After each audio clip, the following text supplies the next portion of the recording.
I got an email from a former student, and I have to tell you this story.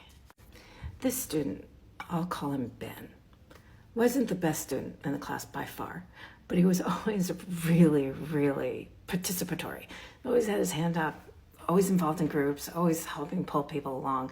In fact, he was one of these kinds of students that I would actually have to say, Ben, let some of the other people in your group talk because they need to learn this stuff too.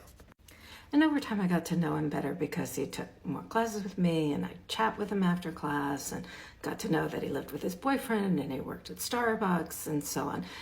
And I teach at CUNY. I teach in City University of New York. We primarily cater to a lower socioeconomic class. Most of our students go to school. Their ride is paid for. About 80% of the students have their education paid for through grants. So one day he comes into class, and we always make fun too, because he came from Houston, and so he's an Astros fan, and I'm a Yankees fan, so there's that little thing going on.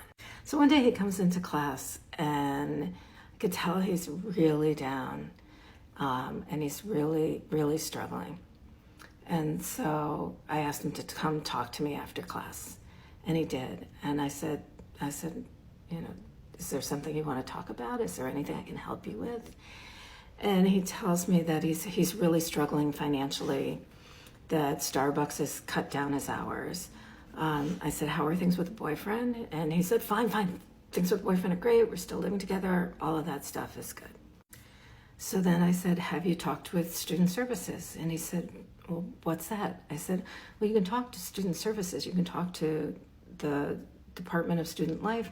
They have funds for students who are struggling. They can help you get over this little hump you're going through. So he came to my office and we talked some more and talked about life and what he was going to do when he graduated. And I put him in touch with the people from Student Affairs. So he graduated last year, not sure what it was that he was going to do. And I was on sabbatical, so I wasn't really around, wasn't sure what was going on with him. Then a few weeks ago, I got an email from him asking if I would write a recommendation for him. And of course, I said I would. And I said, please let me know what happens with this job.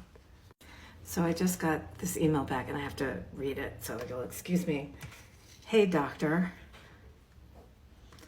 I got the job and I accepted the position, ! Thank you so much for your support and your help.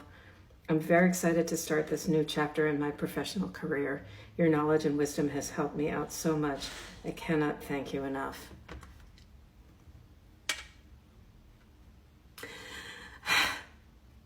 That's why I do this. That email. Helping this kid. That's why we do this. That's why we go into the classroom. And that's why I won't do it on the Zoom, because I wouldn't be able to see what was going on with that kid on a Zoom.